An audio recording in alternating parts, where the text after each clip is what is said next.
Good morning Telangana. నేను మీ ప్రతిష. బులెటిన్ల ముందుగా headlines. Telangana అస్తిత్వానికి సాంస్కృతిక జీవనానికి ప్రతీక బతుకమ్మ. ప్రజలకు బతుకమ్మ శుభాకాంక్షలు తెలిపిన కేసీఆర్. గరీబోల ఇల్లు కూల్చడం కాదు, గ్యారంటీలు అమలు చేయి. రేవంత్ సర్కార్పై తీవ్ర స్థాయిలో మండిపడిన కేటీఆర్. వరుసగా రెండో రోజు బీఆర్ఎస్ నేతల పర్యటన. కూల్చివేతల బాధితులకు భరోసా ఇచ్చిన కేటీఆర్. అంబర్పేటలో కాంగ్రెస్ గుండాల అరాచకం. కేటీఆర్ కాన్వాయ్పై ఎక్కి మరీ దౌర్జన్యం. కాటన్ మిల్లు ఎన్నికలో కాంగ్రెస్ కు ఎదురుదెబ్బ. సీఎం ఇలాఖాలో గెలుపుపై బీఆర్ఎస్ సంబరాలు. ఇక అప్డేట్ చూస్తే బతుకమ్మ పండుగ సందర్భంగా ఆడబిడ్డలకు బీఆర్ఎస్ అధినేత తెలంగాణ తొలి ముఖ్యమంత్రి కేసీఆర్ శుభాకాంక్షలు తెలిపారు. తెలంగాణ అస్తిత్వానికి సాంస్కృతిక జీవనానికి ప్రతీక బతుకమ్మ పండుగ అని అన్నారు.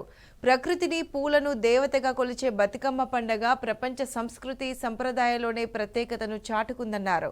తరతరాలుగా మహిళా సామూహిక శక్తికి ఐక్యతకు దర్పణమైన బతుకమ్మ పండుగ తెలంగాణ రాష్ట్ర సాధన కోసం సాగిన సాంస్కృతిక ఉద్యమంలో అన్ని వర్గాల ప్రజల అస్తిత్వ ఆకాంక్షలకు వేదికగా నిలిచిందని కేసీఆర్ కొనియాడారు.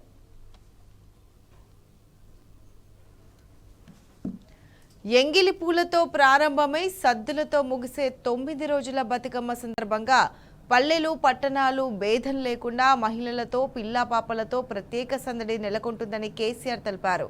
బతుకమ్మ పండుగ విశిష్టతను ప్రాశస్యాన్ని గుర్తించిన నాటి బీఆర్ఎస్ ప్రభుత్వం బతుకమ్మను రాష్ట్ర పండుగగా ప్రకటించిందని తెలిపారు.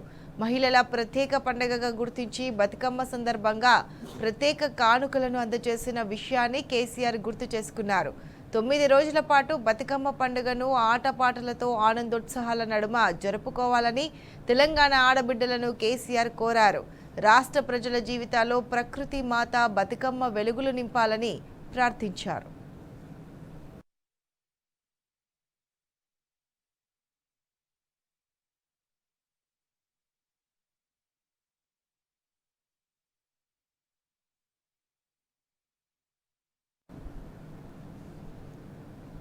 ఇక గాంధీ జయంతి సందర్భంగా బీఆర్ఎస్ అధినేత తెలంగాణ తొలి సీఎం కేసీఆర్ బాబూజీ చేసిన పోరాటం, ఆయన కృషిని, త్యాగాన్ని స్మరించుకున్నారు. దేశ స్వాతంత్ర సాధన కోసం సాగిన పోరాటాన్ని గాంధీజీ శాంతియుతంగా నడిపించి గమ్యానికి చేరుకున్నారని కొనియాడారు. తెలంగాణ మలిదశ పోరాటం, స్వరాష్ట్ర సాధనలో బాబూజీ అందించిన ప్రజాస్వామిక స్ఫూర్తి ఇమిడి ఉందన్నారు. శాంతియుత మార్గాన్ని అనుసరించడం వల్ల అన్యాయాన్ని ఎదిరించి విజయం సాధించేందుకు మార్గం సుగమం అవుతుందన్న గాంధీజీ కార్యాచరణ తెలంగాణ ఉద్యమ పంథాను ముందుకు నడిపించిందని తెలిపారు.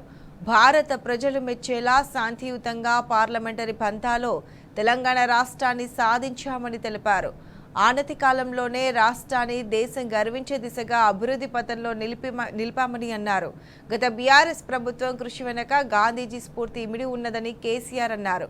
గాంధీజీ బోధనలు, కార్యాచరణ అన్ని కాలాలకు, అన్ని వర్గాలకు ఆచరణీయమని కేసీఆర్ తెలిపారు.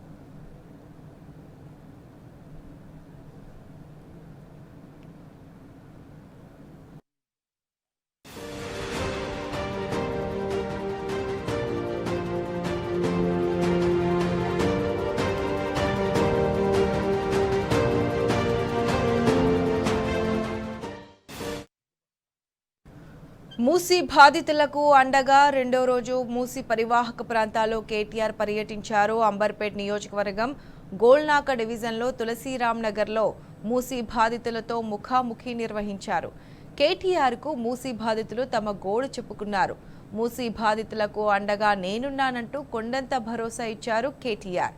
ఇళ్లకు అధికారులు మార్కింగ్ వేసినంత మాత్రాన భయపడొద్దని కేటీఆర్ ధైర్యం చెప్పారు. వారిని ఓదార్చి భరోసా ఇచ్చారు. ఇళ్లను కూల్చేందుకు ఎవరు వచ్చినా భయపడొద్దని, గులాబీ పార్టీ అన్ని విధాలా అండగా ఉంటుందని అభయం ఇచ్చారు.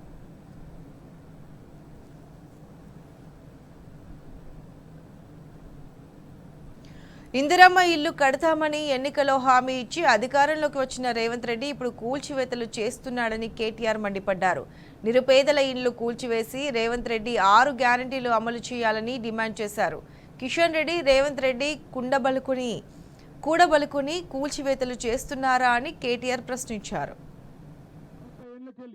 50 ఏళ్ళకెళ్ళి ఇక్కడనే ఉంటున్నాం, రిజిస్ట్రేషన్లు అయినాయి, మాకు పర్మిషన్లు ఉన్నాయి, ట్యాక్సీలు కడుతున్నాం, ఏ లెక్కన గులగొడతామని అడగాలి.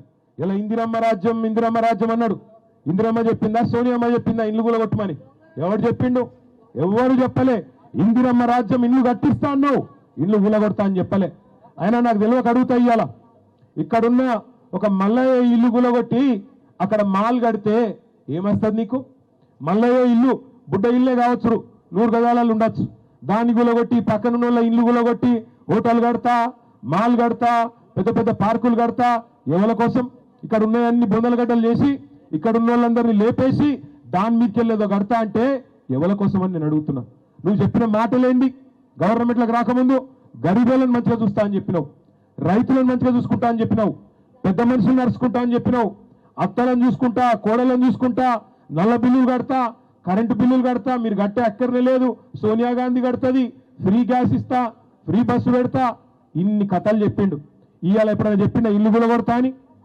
ఇల్లు గులగొడతా అంటే ఓట్లు పడుతున్నానా? మీకోసం కాలేరు వెంకటేష్ నేను అడ్డం వస్తా అని చెప్పి ఆయన ఇక్కడ నిలబడ్డాడు. మరి నేను ఒక్క మాట అడుగుతున్నాను, నేను ఒక్క మాట అడుగుతున్నా, మీరు గెలిపించిన ఎంపీ ఏడవేండు? మీరు గెలిపించిన ఎంపీ, మీరు ఓట్లేసి అంబర్పేట నుంచి గెలిపించిన కిషన్ రెడ్డి ఏడవేండు? ఎందుకు మాట్లాడతలేడు? మరి ఏం మా ఇద్దరు ఏమైనా బదులుకున్నారా ఏంది? కిషన్ రెడ్డి, రేవంత్ రెడ్డి బదులుకున్నారా గరీబ్ గాలను లేపేమని? అందుకే నేను అడిగేది మిమ్మల్ని అర్థం చేసుకోండి. ఎవరు గరీబులతో ఉంటారో అర్థం చేసుకోండి, ఎవరు మీకు కష్టం వచ్చినప్పుడు మీతో ఉంటారో చూడుండ్రి, ఎవరి నియతేందో తెలుసుకోమని చెప్పి నేను అడుగుతా ఉన్నా. దేవుని పేర్లు చెప్పి ఓట్లు వేయించుకుంటూ కాదు, పేద ప్రజలే దేవుళ్ళు అనుకుంటే వాళ్ళకి కష్టం వచ్చినప్పుడు వాళ్ళ కోసం నిలబడేటోడు నాయకుడు తప్ప, ఇలా దేవుని పేర్లు చెప్పుకొని ఓట్లు వేయించుకొని డబ్బల ఓట్లు వేయించుకొని పదవులలో కూర్చొని ప్రజలకు కష్టం వచ్చినప్పుడు తప్పించుకుపోయేటోడు నాయకుడు ఎట్లయితారని అడుగుతున్న కిషన్ రెడ్డిని నేను. ఇలా ఒక్క అంబర్పేట కాన్స్టిట్యున్సీలో దగ్గర 1500-1600 కుటుంబాలను రోడ్డు మీద వేస్తా అని చెప్తున్నాడు. నేను వెంకటేష్ అన్న చెప్తున్నా, బయటికి చెప్పే లెక్కలు వేరున్నాయి, లోపల లెక్కలు వేరే అలాగే ఉన్నాయి. బయటికి ప్రభుత్వం చెప్తుంది దగ్గర 18,000-20,000 మంది పోతారని చెప్తుంది, కానీ లోపల లెక్కలు వేరే ఉన్నాయి. దగ్గర 40,000 మందిని, 40,000 కుటుంబాలను, అంటే దాదాపు 1,50,000-2 లక్షల మందిని రోడ్ల మీద వారేసే ప్రయత్నం ఈ మూసీ ప్రాజెక్టు. ఎవడు అడిగిండి అసలు నేను మూసీ ప్రాజెక్టు చేయమని? పేద ప్రజల్లో గోసుపడతారనే బీఆర్ఎస్ ప్రభుత్వం మూసీ ప్రాజెక్టును ఆపేసిందని కేటీఆర్ స్పష్టం చేశారు. బీదలకు చేయగలిగితే మంచి చేయాలి కానీ చెడు చేయొద్దని నాడు కేసీఆర్ చెప్పారన్నారు. దీంతో ప్రాజెక్టును ముందుకు తీసుకెళ్లలేమని కేటీఆర్ స్పష్టం చేశారు. బీఆర్ఎస్ హయాంలో ఇదే ప్రాజెక్టుకు 16,000 కోట్ల లెక్క కడితే ఇప్పుడు 1,50,000 కోట్లకి ఎందుకు పెరిగిందో ఎవరు సమాధానం చెప్పడం లేదన్నారు. చైర్మన్ ఉన్నదానికి మూసీ రివర్ డెవలప్మెంట్ కార్పొరేషన్ ఆయన నాయకత్వంలోనే చేసినాం, మొత్తం లెక్క తీపిచ్చినాం. ఒకసారి నేను అప్పుడు మున్సిపల్ మంత్రిని, కేసీఆర్ సార్ చెప్తే మేమిద్దరం లెక్క తీసినాం. సుధీర్ అన్న వచ్చి చెప్పిండు, అన్న వాస్తవం చెప్తున్నా, చాలా మంది పేదోళ్ళకి డిస్టర్బ్ అవుతుందన్న, మరి మనం ఆలోచించాలే, కరెక్ట్ కాదన్నాడు. నువ్వు నేను అనుకున్నాడు కాదు, కేసీఆర్ సార్ దగ్గరికి పోదాంపా అని చెప్పి ఇద్దరం పోయినాం. సార్ దగ్గర పోయి పెట్టినాం లెక్క. సార్కి ఇట్లున్నది, మరి మీరు అన్నట్టు ఏదో చేయబోదామంటే మాత్రం చాలా మంది గరీబులు బాగా దెబ్బతినేటట్టున్నారు, ఏం చేద్దామంటే సార్ ఒకటే చెప్పిండు, ఇక అది పక్కకు పెట్టురు మీరు, ఎందుకంటే చేయగలిగితే ఏమైనా పేదోళ్ళకి మంచి చేయాలి కానీ మనం అనవసరంగా వాళ్ళ నాగం చేయొద్దు, వాళ్ళ బతుకులు రోడ్డు మీద పడేయద్దు, దయచేసి ఆ పని పక్కకు పెట్టండి అని చెప్తే ఇద్దరం అన్ని డిజైన్లు గీపించినాం, అన్ని పెట్టినాం 2020 నాటికే, కానీ పక్కకు పెట్టినాం. ఎందుకంటే గరీబులకు నష్టం అవుతుందంటే వద్దు అన్నాడు కేసీఆర్ అని చెప్పి పక్కకు పెట్టినాం. అసలు నాకు తెలియక అడుగుతా, మా ప్రభుత్వం ఉన్నప్పుడు ఇదే ప్రాజెక్టుకు మేము లెక్క కట్టింది 16,000 కోట్లలో అయిపోతుందని లెక్క కట్టినాం. మరి ఇలా ఎగ్దం 10 రెట్లు ఎట్లా పెరిగింది? సమాధానం చెప్పేటోడు లేడు. ఇక సుధీర్ రెడ్డి సాబు చైర్మన్ ఉన్నదానికి మూసీ రివర్ డెవలప్మెంట్ కార్పొరేషన్ ఆయన నాయకత్వంలోనే చేసినాం, మొత్తం లెక్క తీపిచ్చినాం. ఒకసారి నేను అప్పుడు మున్సిపల్ మంత్రిని, కేసీఆర్ సార్ చెప్తే మేమిద్దరం లెక్క తీసినాం. సుధీర్ అన్న వచ్చి చెప్పిండు, అన్న వాస్తవం చెప్తున్నా, చాలా మంది పేదోళ్ళకి డిస్టర్బ్ అవుతుందన్న, మరి మనం ఆలోచించాలే, కరెక్ట్ కాదన్నాడు. నువ్వు నేను అనుకున్నాడు కాదు, కేసీఆర్ సార్ దగ్గరికి పోదాంపా అని చెప్పి ఇద్దరం పోయినాం. సార్ దగ్గర పోయి పెట్టినాం లెక్క. సార్కి ఇట్లున్నది, మరి మీరు అన్నట్టు ఏదో చేయబోదామంటే మాత్రం చాలా మంది గరీబులు బాగా దెబ్బతినేటట్టున్నారు, ఏం చేద్దామంటే సార్ ఒకటే చెప్పిండు, ఇక అది పక్కకు పెట్టురు మీరు, ఎందుకంటే చేయగలిగితే ఏమైనా పేదోళ్ళకి మంచి చేయాలి కానీ మనం అనవసరంగా వాళ్ళ నాగం చేయొద్దు, వాళ్ళ బతుకులు రోడ్డు మీద పడేయద్దు, దయచేసి ఆ పని పక్కకు పెట్టండి అని చెప్తే ఇద్దరం అన్ని డిజైన్లు గీపించినాం, అన్ని పెట్టినాం 2020 నాటికే. కానీ పక్కకు పెట్టినాం, ఎందుకంటే గరీబోళ్లకు నష్టం అవుతుందంటే వద్దు అన్నాడు కేసీఆర్ అని చెప్పి పక్కకు పెట్టినాం. అసలు నాకు తెలియక అడుగుతా, మా ప్రభుత్వం ఉన్నప్పుడు ఇదే ప్రాజెక్టుకు మేము లెక్క కట్టింది 16,000 కోట్లలో అయిపోతుందని లెక్క కట్టినాం.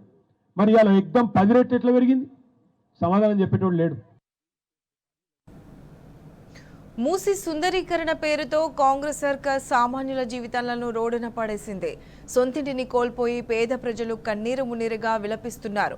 ఇంటిని కోల్పోయిన చిన్నారులిద్దరూ పుట్టి పెరిగిన ఇంటిపై మమకారం చంపుకోలేక కూలిన గోడ వద్ద మట్టి పిల్లలను పేర్చుతున్న ఘటన స్థానికుల మనసును కలిచివేసింది.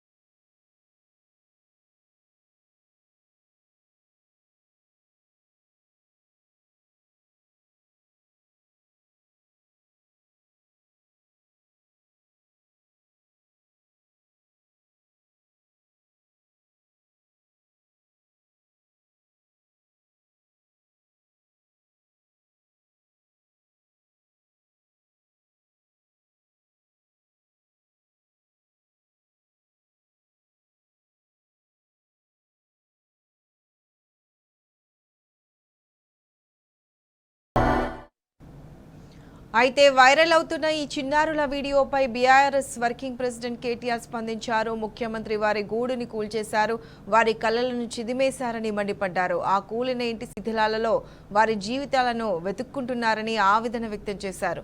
మీ మంత్రులను వచ్చి చెప్పమనండి, వీళ్ళు కూడా డబ్బులు తీసుకున్నారని అంటూ దుయ్యబట్టారు. మీరొచ్చి ఆ చిట్టి తల్లులకు చెప్పండి, మీ ఇండ్లు కూల్చి మాల్స్ కడుతున్నా మీ బతుకులు బాగుపడతాయని అంటూ ఆవేదన చెందారు. ఇదేనా మీరు చెప్పిన ప్రజాపాలన అంటూ రేవంత్ సర్కార్ను ప్రశ్నించారు. తెలంగాణలో ఈ బుల్డోజర్ రాజ్యాన్ని ఒక్కసారి చూడండి అంటూ రాహుల్ గాంధీని ట్యాగ్ చేశారు.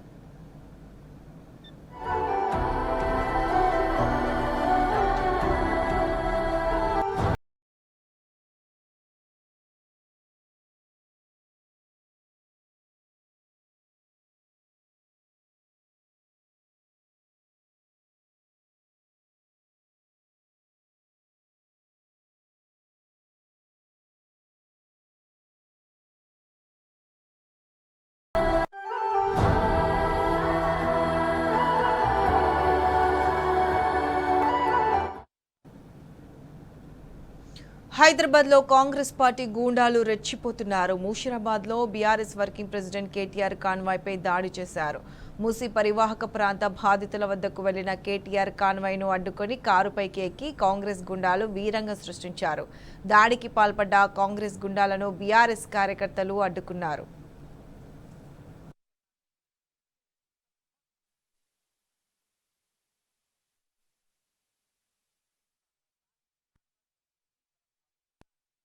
తన కాన్వాయ్పై జరిగిన దాడిని తీవ్రంగా ఖండించారు బీఆర్ఎస్ వర్కింగ్ ప్రెసిడెంట్ కేటీఆర్. తనపైకి గుండాలను పంపిన రేవంత్ కి స్ట్రాంగ్ వార్నింగ్ ఇచ్చారు. ప్రజలకు అండగా నిలబడడాన్ని నువ్వు ఆపలేవని హెచ్చరించారు. మీ తాటాకు చెప్పులకు భయపడే వాడిని కాదు రేవంత్ రెడ్డి అని తేల్చి చెప్పారు. మీ తాట తీయడానికే వచ్చానని, కాంగ్రెస్ పిల్లి కూతలకు ఇక్కడ భయపడే వాళ్ళెవ్వరూ లేరని స్పష్టం చేశారు. ఉద్యమాల పిడికిలి ఇది గుర్తుపెట్టుకో అని హెచ్చరించారు. బడుగు బలహీనుల గొంతులను రేవంత్ బుల్డోజర్లు తొక్కి పెట్టలేవన్నారు. మీ గూండా రాజ్యాన్ని, నియంతృత్వ పాలనను సవాల్ చేసే తన స్ఫూర్తిని ఎవరూ ఆపలేరన్నారు. కాంగ్రెస్ గుండాలు తన వాహనంపై చేసిన దాడి తనకు మరింత శక్తిని ఇస్తుందని, ఇట్లాంటివి మమ్మల్ని ఆపలేవని తెలిపారు.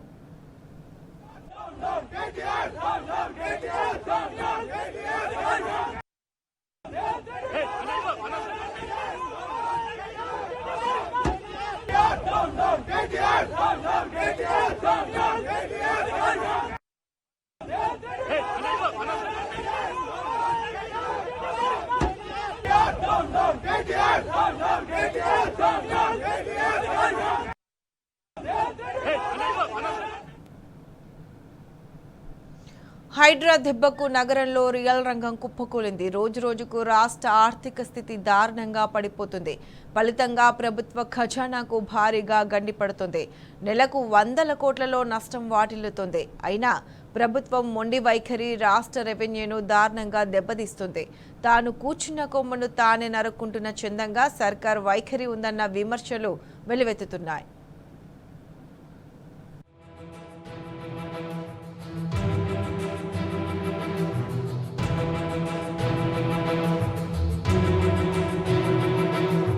మూర్ఖుడు తాను కూర్చున్న చెట్టు కొమ్మనే నరుక్కుంటాడని నానుడి.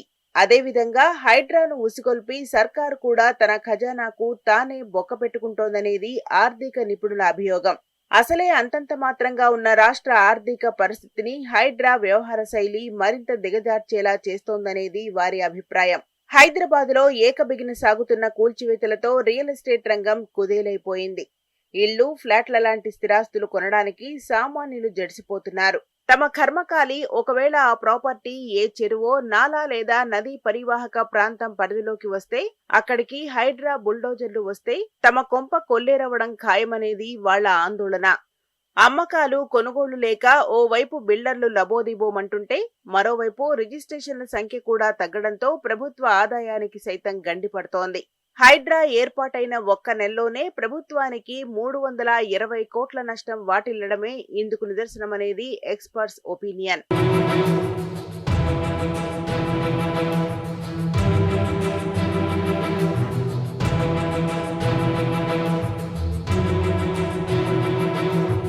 హైదరాబాద్ రియల్ ఎస్టేట్ లో స్తబ్దత నెలకొంది.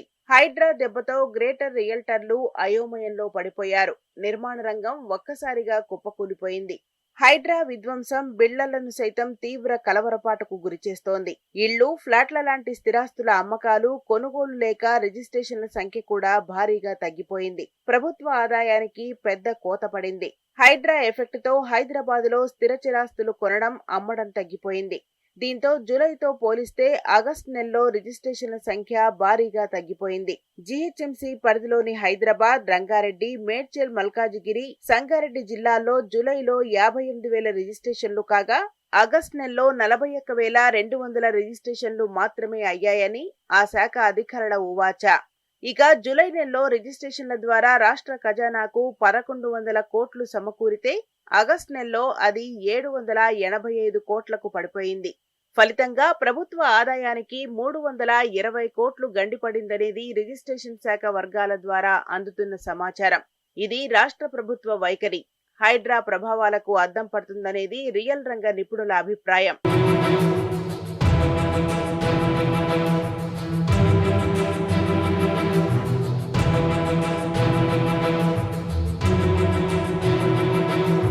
Hyderabad disaster responsibility and asset protection ఏజెన్సీని ఏర్పాటు చేసి ఇంత విధ్వంసం సృష్టించే బదులు ప్రభుత్వం ప్రత్యామ్నాయ మార్గాలను అనుసరించి ఉంటే కొంతలో కొంత ప్రయోజనం ఉండేదనే అభిప్రాయాలు ఉన్నాయి. అలా కాకుండా కూల్చడమే ఎజెండాగా ప్రభుత్వం ముందుకెళ్తుండడం ఇప్పుడు అత్యంత వివాదాస్పదంగా మారుతోంది. రెగ్యులరైజేషన్ స్కీమ్ పెట్టి ఉంటే ప్రభుత్వానికి కొంత అదనపు ఆదాయమైన సమకూరేదనేది నిపుణుల వెర్షన్. ఇక ఇళ్లు కట్టుకునే వాళ్లలో అత్యధికులు బ్యాంకు లోన్లపైన ఆధారపడడం సర్వసాధారణం. హైడ్రా ద్వారా నేలమట్టమైన ఇళ్ల యజమానులు బ్యాంకు రుణాలు చెల్లించకపోవడం సైతం రాష్ట్ర స్థూల ఆర్థిక వ్యవస్థపై ప్రభావం చూపే అవకాశం లేకపోలేదన్నది ఆర్థిక నిపుణుల వెర్షన్. ఏతావతా రియల్ ఎస్టేట్ ఇండెక్స్ పై వ్యాపార సూచి ప్రస్తుతం డౌన్ ఫాల్ లో ఉందనేది వాళ్ల కంక్లూజన్.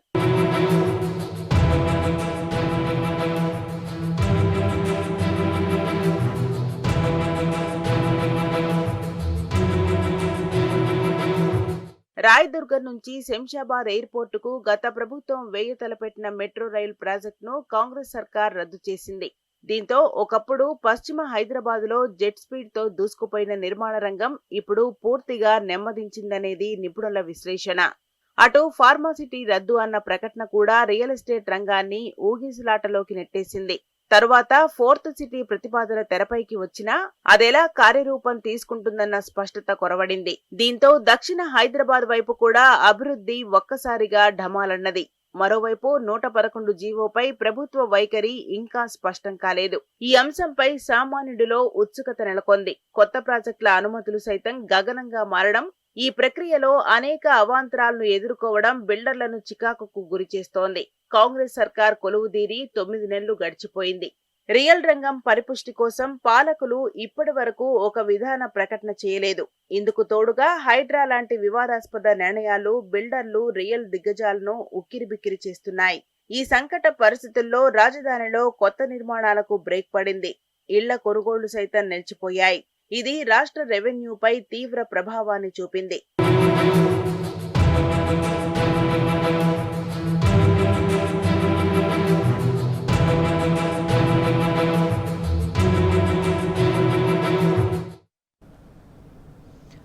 నాగర్ కర్నూలు జిల్లా కల్వకుర్తిలో కాంగ్రెస్ కు ఎదురుదెబ్బ తగిలింది. గుర్తింపు కార్మిక సంఘం ఎన్నికల్లో బీఆర్ఎస్ బలపరిచిన అభ్యర్థి విజయకేతనం ఎగరవేశారు. సూర్యలత స్పిన్నింగ్ మిల్ కార్మిక నాయకుడిగా ఐనేని సూర్యప్రకాష్ రావును ముచ్చటగా మూడోసారి బీఆర్ఎస్ పార్టీ బలపరిచింది. ఎన్నికల్లో కాంగ్రెస్ బలపరిచిన అభ్యర్థి ఆనంద్పై బీఆర్ఎస్ బలపరిచిన అభ్యర్థి సూర్యప్రకాష్ రావు 68 ఓట్ల మెజారిటీతో గెలుపొందాడు. దీంతో కార్మికులు బీఆర్ఎస్ శ్రేణుల్లో సంబరాలు మునిగిపోయారు.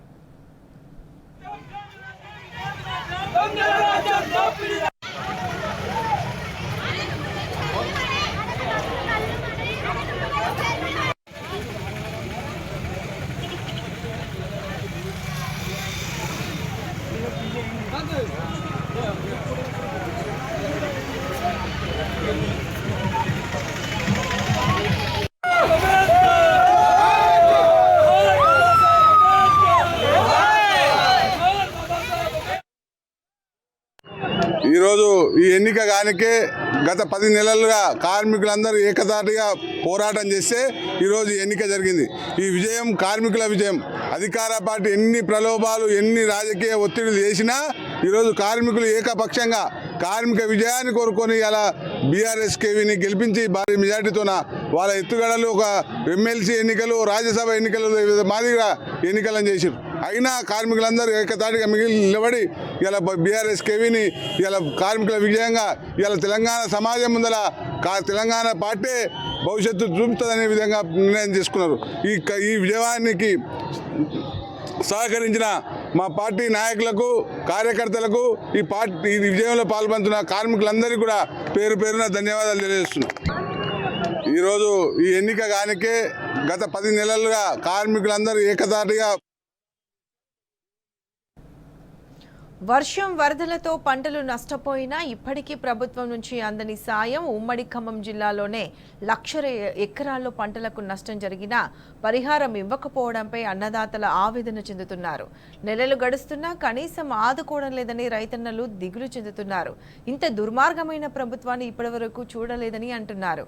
పంట పరిహారం అందక అరిగోసపడుతున్న రైతులతో మా ప్రతినిధి సాంబశివరావు ఫేస్ టు ఫేస్. సర్వం కోల్పోయినటువంటి గ్రామాలలో ఇంకా ఆ భయం వెంటాడుతా ఉంది. రైతుల్లో అయితే ఒక నైరాశ్యం కనపడుతుంది. దసరా పండుగ వచ్చిందన్నటువంటి సంతోషం కూడా వారిలో కనపట్లేదు.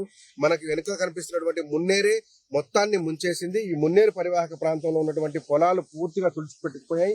జిల్లా వ్యాప్తంగా దాదాపు 27,900 పైసలకి ఎకరాలలో పంట నష్టం జరిగిందని 27,908 మంది రైతులు దాదాపు పంట నష్టపోయారని అధికారులు గుర్తించారు. ఇసుక మేటలు వేసినాయి కొన్ని చోట్ల పూర్తిగా పంట పొలాలు కొట్టుకుపోయినాయి.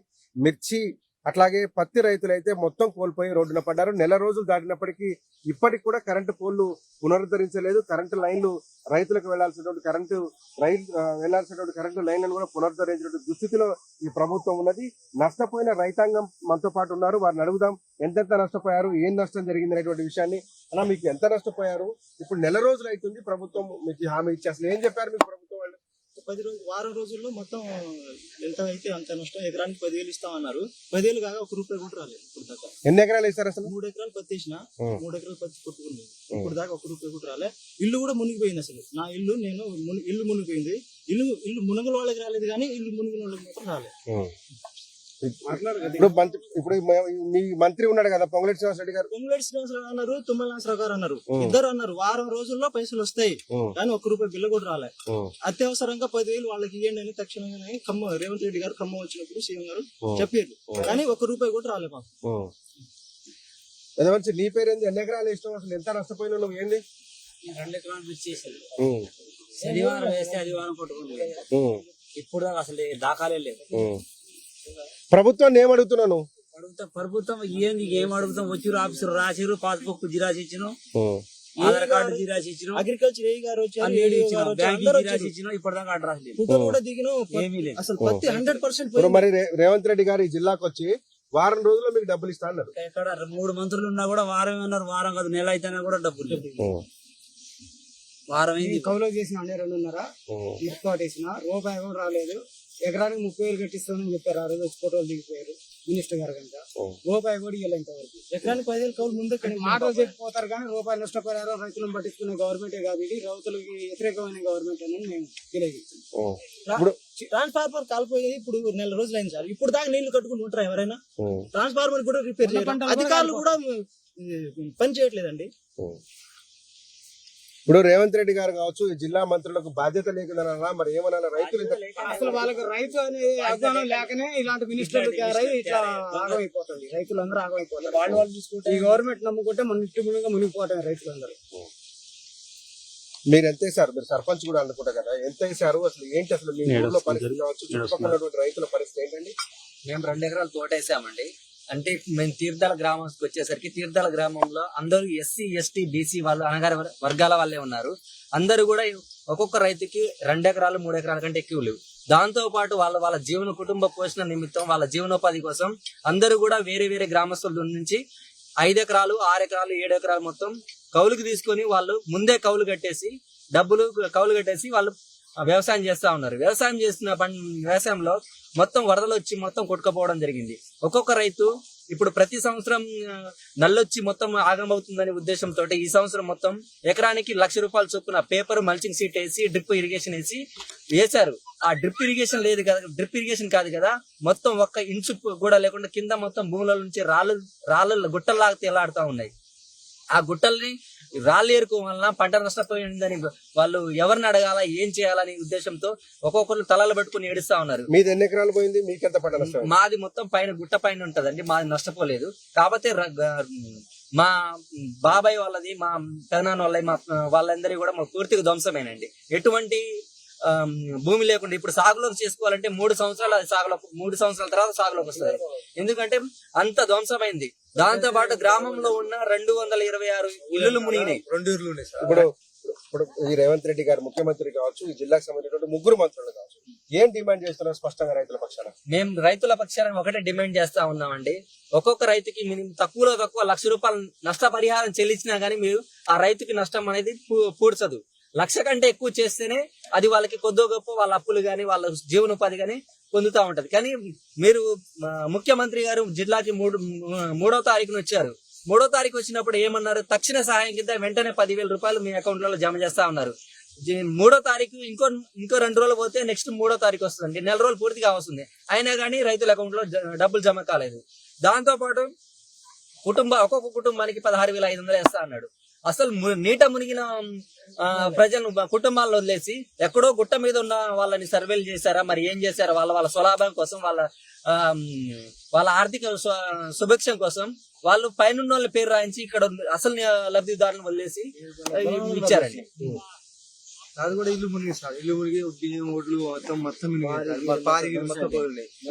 కూడా ₹1 రాలేదు సార్. నా ఇంటి పక్కన వాళ్ళందరికీ వచ్చాయి, నాకు ఒక్కడికి రాలేదు. పార్టీ పరంగా నేను ప్రతిపక్షం పార్టీ వాళ్ళు అధికార పార్టీ ఇప్పించారు, ప్రతిపక్షం పార్టీని వద్దని నాకు తీసేశారు. ఇది రైతాంగం పరిస్థితి. ఈ ఖమ్మం జిల్లా వ్యాప్తంగా 27,000 పైచులకి ఎకరాల్లో పంట నష్టపోతే దాదాపు 27,000 28,000 మధ్యలో రైతులు నష్టపోతే వారం రోజుల్లో డబ్బులు ఇస్తామన్న ముఖ్యమంత్రి అతిగతి లేడు. దగ్గరుండి చెప్పినటువంటి మంత్రులు, హామీ ఇచ్చినటువంటి మంత్రులు కూడా పత్తా లేకపోవడంతో పండుగ చేసుకునే పరిస్థితి కూడా రైతుల్లో ఉన్నారు. ఎంత దారుణమైన సిచ్యువేషన్స్ లో ఉన్నారు. పంట నష్టపరిహారం రాకపోగా ఇల్లు మునిగినటువంటి రైతులకు ఇస్తానటువంటి కనీస సాయం కూడా అందలేదని రైతాంగం ఆరోపిస్తుంది. సాంసరాటి న్యూస్, ఖమ్మం రూరల్ మండలం నుంచి. కాన్పూర్ టెస్టులో టీమిండియా అదరగొట్టింది. వర్షంతో 2.5 రోజులు మ్యాచ్ నిలిచిపోయిన దూకుడైన ఆటతో బంగ్లాపై అద్భుత విజయాన్ని సాధించింది. బ్యాటింగ్, బౌలింగ్లో ఆల్రౌండ్ పర్ఫార్మెన్స్తో అదరగొట్టిన భారత జట్టు 2-0 తేడాతో టెస్ట్ సిరీస్ను కైవసం చేసుకుంది.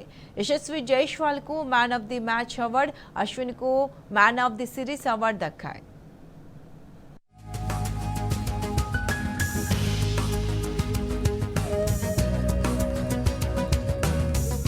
సొంతగడ్డపై టీమిండియా జైత్రయాత్ర కొనసాగింది. వరల్డ్ క్రికెట్లోనే ఆల్ టైమ్ రికార్డు స్థాయిలో మరో టెస్ట్ సిరీస్ విజయాన్ని సొంతం చేసుకున్నది. బంగ్లాదేశ్పై 2 టెస్ట్ సిరీస్ను క్లీన్ స్వీప్ చేసింది. వర్షంతో 2.5 రోజుల ఆట పూర్తిగా తుడిచిపెట్టుకుపోయినా కాన్పూర్ టెస్ట్లో టీమిండియా గ్రాండ్ విక్టరీ సాధించింది.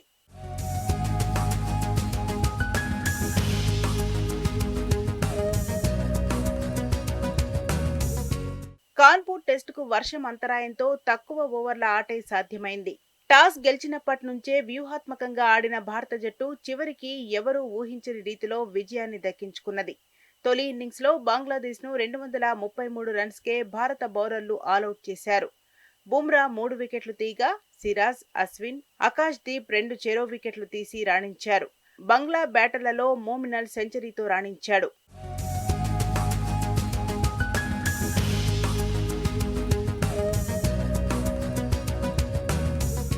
వర్షంతో 4వ రోజు తొలి ఇన్నింగ్స్ ప్రారంభించిన టీమిండియా టీ20 తరహాలో రెచ్చిపోయింది. ఫస్ట్ ఓవర్ నుంచే రోహిత్, జైస్వాల్ జోడీ బంగ్లా బౌలర్లపై విరుచుకుపడింది. ఎస్ఎస్వి 72, కేఎల్ రాహుల్ 68 రన్స్ చేయడంతో 285 రన్స్ కు ఆలౌట్ అయిన భారత్ జట్టు తొలి ఇన్నింగ్స్ లో బంగ్లాపై 52 రన్స్ ఆధిక్యం సాధించింది.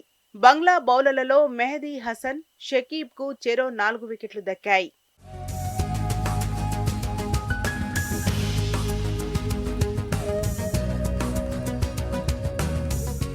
రెండవ ఇన్నింగ్స్లోనూ బంగ్లా బ్యాటర్లు పూర్తిగా తడబడ్డారు. భారత బౌలర్ల ధాటికి కేవలం 146 రన్స్కే ఆలౌట్ అయ్యారు. షాద్మాన్ 50 రన్స్ చేసి రాణించాడు. టీమిండియా సీనియర్ బౌలర్లు అశ్విన్, బుమ్రా, జడేజా చెరో 3 వికెట్లు తీసి రాణించారు. అనంతరం 95 పరుగుల స్వల్ప లక్ష్యాన్ని ఆడుతూ పాడుతూ టీమిండియా ఛేదించింది. ఓపెనర్ ఎస్ఎస్వి జైస్వాల్ 51, కోహ్లీ 29 రన్స్ చేసి రాణించారు.